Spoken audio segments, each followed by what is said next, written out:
आहे मीरा भाईंदरमध्ये बिबट्याची दहशत पाहायला मिळते। बिबट्याच्या हल्ल्यात 2 जण जखमी झाल्याचं वृत्त आहे।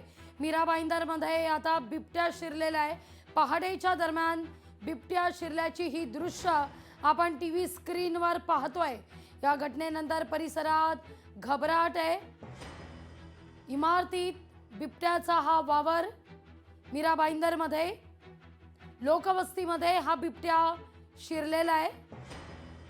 आतापर्यंत 2 नागरिक बिबट्याच्या हल्ल्यात जखमी आहेत।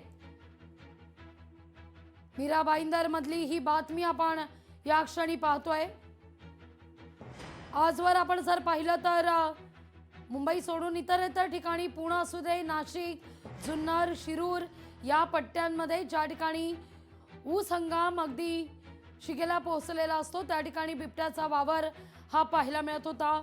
नागपूरमध्ये अधिवेशनादरम्यानही लोकवस्तीमध्ये बिबट्या शिरल्याची बातमी समोर आलेली होती, पण आता मात्र बिबट्याची ही दहशत मुंबईत पाहायला मिळते। मीरा भाईंदरमधील पारिजात बिल्डिंग आहे, पारिजात कोऑपरेटिव्ह सोसायटी, या ठिकाणी आता बिबट्या शिरलेला आहे। 2 जणांना जखमी केलेलं आहे बिबट्यानं। बिबट्याच्या हल्ल्यात 2 जण जखमी आहेत। खरं तर अतिशय दाटीवाटीचा हा सगळा परिसर पाहायला मिळतोय आणि या ठिकाणी बिबट्या शिरल्याची ही बातमी, इमारती बिबट्या शिरलेला आहे, त्यामुळे या ठिकाणी आता वनविभागाला देखील पाचारण करण्यात आलेलं आहे।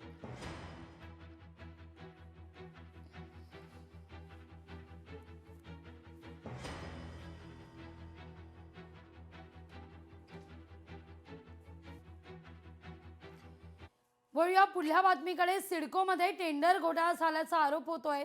काही ठराविक कंत्राटदाराला खुश करण्याकरता सिडकोनं नियमांची मोडतोड केली असल्याची चर्चा देखील आहे। सिडकोनं नवी मुंबईतील विमानतळाजवळ असलेल्या कुंदेवहाळ इथं सेंटर ऑफ एक्सलन्स अंतर्गत आंतरराष्ट्रीय एज्युसिटी भाग 1 आणि भाग 2च्या विकासाकरता टेंडर जारी केलं। मात्र अचानक एक आदेश आला आणि दोनही महत्त्वाचे टेंडर ही रद्द करण्यात आली। प्रशासकीय कारणास्तव हे टेंडर रद्द केल्याचं म्हटलं जात आहे। याबद्दल सिडकोचे एमडी आणि संचालक विजय सिंगल यांच्यासोबत सिडको प्रशासनाकडून माहिती घेण्याचा प्रयत्न केला, मात्र अद्यापही कोणतीही प्रतिक्रिया ही मिळालेली नाहीये। सिडकोचे एमडी आणि संचालक विजय सिंगल हे मात्र या सगळ्या संदर्भात अळीमेळी गुपचिडी असं धोरण पत्करताना दिसत आहेत। त्यामुळे या प्रकरणात सिडको काही लपवण्याचा प्रयत्न करतेय का, हा मुद्दा या निमित्तानं समोर येतोय।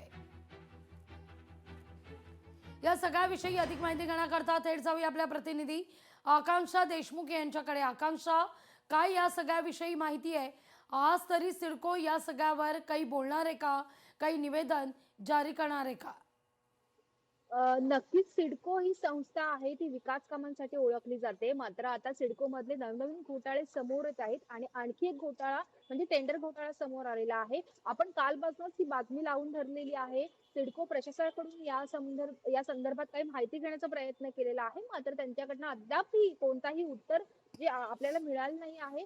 आज सुद्धा त्यांच्याकडे आपण पाठपुरावा करणार आहोत, मात्र आज सुद्धा ते टाळाटाळ करणार का हे देखील पाहणं महत्त्वाचं असणार। हे जे प्रकरण पाहायला गेलं तर टेंडर्स मध्ये 2025 मध्ये कुठेतरी ऑक्टोबर मध्ये सिडकोने एक टेंडर काढलं होतं। नवी मुंबई एअरपोर्ट आहे त्या ठिकाणी जे वहाळ आहे त्या ठिकाणी एक सेंटर ऑफ एज्युसिटी असं एक नवीन प्रकल्प उभा राहतोय आणि त्या प्रकल्पासाठी कुठेतरी टेंडर काढण्यात आला होता। मात्र अचानक कुठेतरी हे टेंडर्स रद्द होतात आणि मुंबई जे क्षेत्र आहे त्याच परिसरामध्ये जो टेंडर असेल त्याला देण्यात येणार आहे आणि त्यानंतर हा नवीन नियम कुठेतरी सिडकोने लागू केला आणि हे प्रकरण समोर आलं।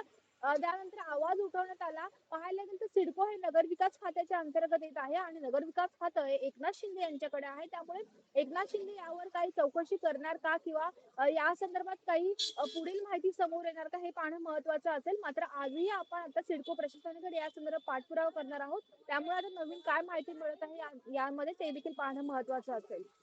निश्चित। आकांक्षा, धन्यवाद तुम्ही दिलेल्या एकूणच सविस्तर माहिती करता। लोकशाही मराठी ऐका, पहा, जागरूक रहा.